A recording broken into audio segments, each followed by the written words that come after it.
आज हम शिव खेड़ा के मशहूर किताब जीत आपकी या यू कैन विन के सारांश पर थोड़ी गहराई से बात कर रहे हैं।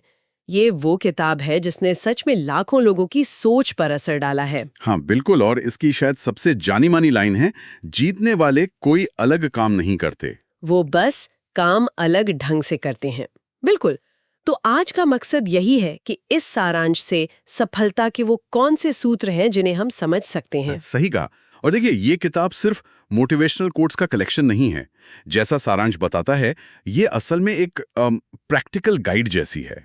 सकारात्मक सोच, व्यवहार, एथिक्स, सेल्फ एस्टीम, इन सब पर जोर देती हैं। हाँ, तो चलिए शुरू करते हैं। पहली और शायद सबसे बुनियादी बात जो सामने आती है वो है नजरिया, आपकी सोच। एटीट्यूड। Attitude is everything. कहा गया है कि आपका नजरिया तय करेगा कि आप कितना ऊपर जाएंगे। पर सवाल यह है कि सकारात्मक नजरिया रखें कैसे, खासकर जब चीजें मुश्किल हों। ये एक अच्छा सवाल है। सारांश इस बात पर जोर देता है कि ये एक तरह की आदत है जिसे बनाना पड़ता है। रोज सुबह खुद को याद दिलाना कि हाँ, मैं कर सकता हूँ, मैं करूंगा। ये सिर्फ खुश रहना नहीं है, ये मुश्किलों में भी मौके ढूंढने की मानसिकता है। जो पॉजिटिव सोचने वाले लोग होते हैं, वो प्रॉब्लम को भी एक अवसर की तरह देखते हैं। अच्छा, और इसी सोच से जुड़ा हुआ अगला पॉइंट है जिम्मेदारी लेना।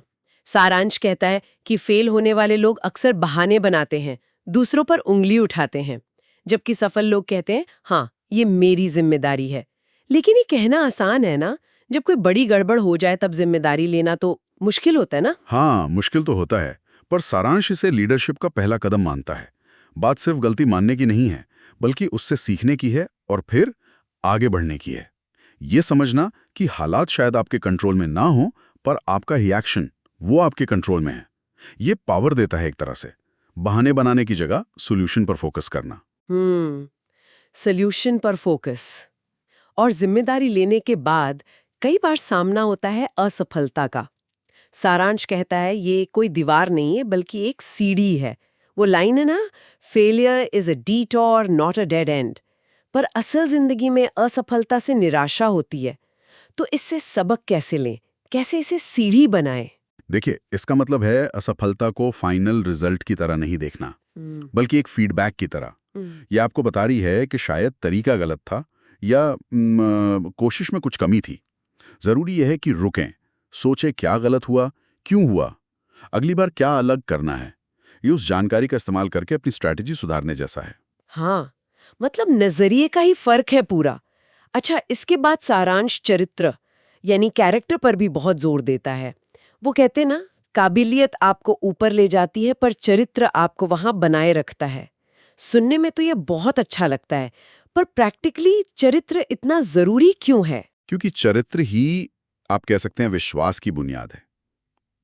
टैलेंट से मौके मिल सकते हैं, पर लॉन्ग टर्म में लोग आप पर तभी भरोसा करेंगे जब आपका चरित्र मजबूत हो। मतलब ईमानदारी, नैतिकता, अपने प्रिंसिपल्स पर टिके रहना, खासकर मुश्किल वक्त में। यही वो चीज है जो रिश्ते और आपकी रेपुटेशन बनाती है। इसके बिना टैलेंट भी अधूरा है। सही बात है।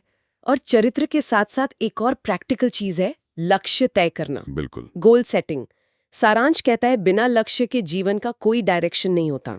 इसमें स्मार्ट गोल्स की बात की गई है। क्या आप थोड़ा बता सकते हैं ये स्मार्ट गोल्स क्या हैं और क्यों ये इतने इफेक्टिव माने जाते हैं? हाँ जरूर।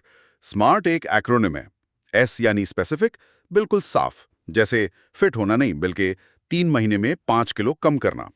एम यानी मेजरेबल, जिसे नाप सकें। ए यानी अचीवेबल, जो हो सके। आर यानी रियलिस्टिक, जो प्रैक्टिकल हो। और टी यानी टाइम बाउंड, जिसकी एक समय सीमा हो। ये तरीका लक्ष्यों को हवा हवाई होने से बचाता है, उन्हें ठोस बनाता है, एक्शन लेने लायक बनाता है। जैसे अगले महीने से रोज आधा घंटा वॉक करना, ये एक स्मार्ट लक्ष्य है। बिल्कुल क्लियर हो गया। तो कुल मिलाकर ये सारांश हमें यही याद दिलाता है कि जीत काफी हद तक हमारे अपने एटीट्यूड और एक्शन पे निर्भर करती है। हमारी पृष्ठभूमि या पढ़ाई लिखाई से ज्यादा मायने रखता है कि हम सोचते कैसे हैं और काम कैसे करते हैं। खुद पर लगातार काम करना, जिम्मेदारी लेना, फेलियर से सीखना, क्लियर गोल रखना, ये सब मिलकर ही रास्ता बनाते हैं। एकदम सही। और शायद सबसे पावरफुल आइडिया यही है, वो अंदरूनी विश्वास। अगर आप सोचते हैं कि आप जीत सकते हैं, तो आप जीतेंगे। ये सिर्फ एक इच्छा नहीं है, ये एक गहरा यकीन है जो आपके एक्शन में दिखता है। ये वाकई सोचने पर मजबूर करता है। हाँ, और एक बात जो इस पूरी चर्चा से निकल कर आती है वो ये है कि इन प्रिंसिपल्स को जानना एक बात है, पर इन्हें रोज की जिंदगी में उतारना, उनका अभ्यास करना, वो बिल्कुल अलग बात है। चाहे वो मुश्किल में पॉजिटिव रहना हो, या गलतियों में पर फौरन जिम्मेदारी लेना, या किसी हार के बाद निराश होने के बजाय सीखना। तो शायद सोचने वाली बात यह है